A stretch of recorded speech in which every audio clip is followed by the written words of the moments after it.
In celebration of Women's History Month, this episode of This Week in Royal History will exclusively highlight remarkable women.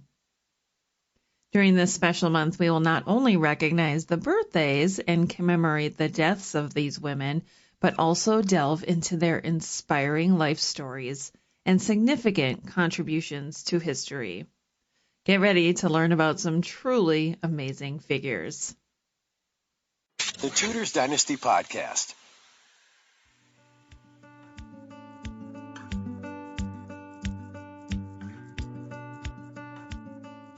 Let's take a step back in time and transport ourselves to the medieval era of Europe. Meet Marie, born into royalty as the eldest daughter of King Henry VII, Holy Roman Emperor, and Margaret of Brabant in the year 1304. As a young girl, she was betrothed to Louis of Bavaria, but their engagement was short-lived as Louis passed away in 1311. However, Marie's fate took a new turn when she entered into a second marriage with Charles IV of France in 1322. Charles was desperately seeking a male heir, and Marie was tasked with fulfilling this duty as Queen Consort of France. Her coronation in 1323 was a grand spectacle, marking the beginning of her new role as queen. Marie's journey toward motherhood, however, was fraught with heartbreak as she experienced the loss of 2 pregnancies. Despite this, she remained steadfast in her duties and was determined to give Charles an heir. But tragedy struck when Marie, at the young age of 20, prematurely gave birth to a son after falling out of a coach, and sadly passed away. Her death on the 26th of March, 1324, was a tremendous loss to the French court and marked the ending of a promising life, cut short. Continuing on our journey through history, let us leap forward to the late medieval period in Europe and meet Mary, born on the 13th of February, 1457, to Charles, Count of Charolais, and Isabella of Bourbon. Despite her father's 3 marriages, Mary was his only child and inherited the Duchy of Burgundy after his death. Mary was a sought-after bride and received numerous proposals, but she chose to marry Archduke Maximilian of Austria to avoid a union with the French king. This decision sparked a long-standing conflict between the French and the Habsburgs, eventually culminating in the War of Spanish Succession in the early 18th century. Mary and Maximilian had 3 children, but unfortunately their youngest son did not survive infancy. Mary's life was cut short when she suffered a broken back after falling from her horse while hunting with her husband and members of court in early 1482. She passed away several weeks later on the 27th of March at the age of 25 and was buried at the Church of Our Lady in Bruges. Her son, Philip IV, Duke of Burgundy, succeeded her, and through his marriage to Juana of Castile, he later became Philip I of Castile.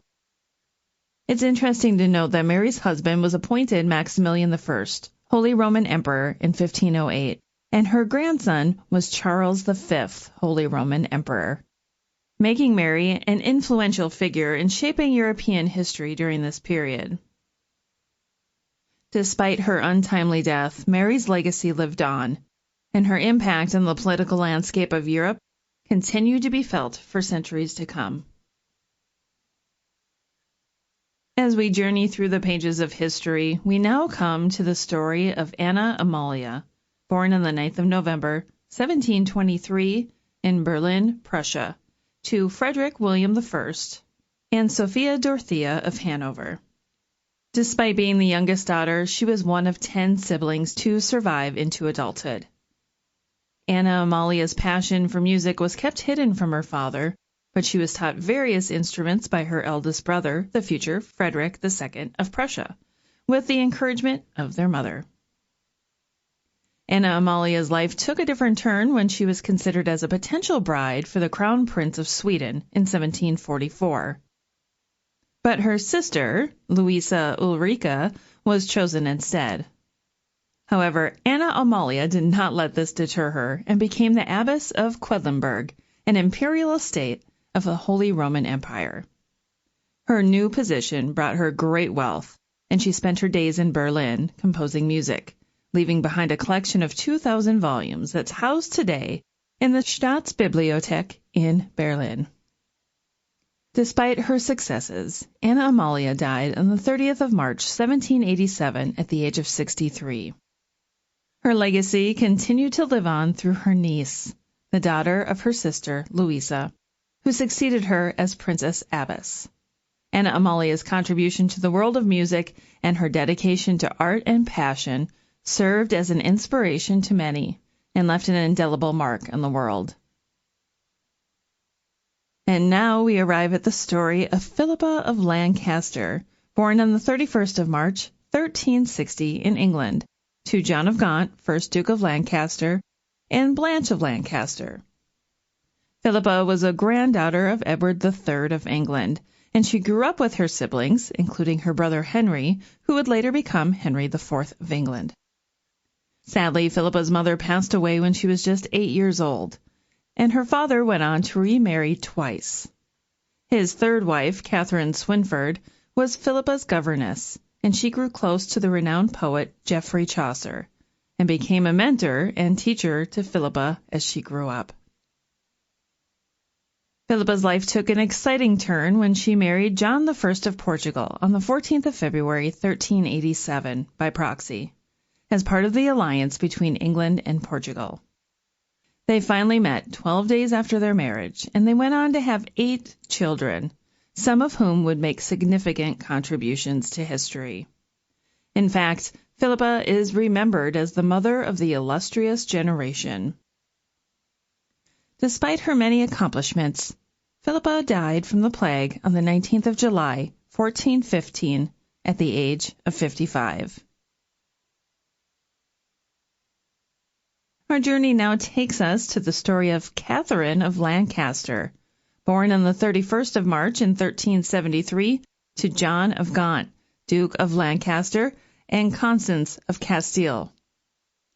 Her birthright was a significant one, with Constance being the elder daughter of King Peter of Castile and an heiress to the throne since he had no sons. When John and Constance married in 1371, he claimed the throne of Castile through the rights of his wife, setting the stage for a royal power struggle. With the support of Portugal, the Duke and Duchess, along with their daughters, traveled to Castile to press their claim. But by 1387, John had accepted the marriage of his daughter, Catherine, to Henry, son of King John I of Castile, and Constance renounced her claims to the throne. In September 1388, 15-year-old Catherine married 9-year-old Henry in Palencia, Spain, and their union would produce 3 children before Henry's untimely death in 1406. Catherine's life took another turn when her 1-year-old son, John II of Castile, became king, and she became co-regent alongside Henry's brother, Ferdinand I of Aragon. Despite the challenges of ruling as a woman in a male-dominated society, Catherine rose to the task, leaving behind a legacy of strength and determination. Catherine died on the 2nd of June, 1418, and was buried next to her beloved husband. Interestingly, Catherine's great-granddaughter was Catherine of Aragon, the first wife of Henry VIII, who was named after her, cementing Catherine of Lancaster's place in history as a powerful and influential figure. And that concludes this week in Royal History. Thank you so much for joining me for another episode. I'm Rebecca Larson. Until next time. Thanks for listening to this episode of the Tudors Dynasty Podcast. You can follow and support the Tudors Dynasty Podcast on Facebook, Twitter, Instagram, and Patreon @Tudors Dynasty.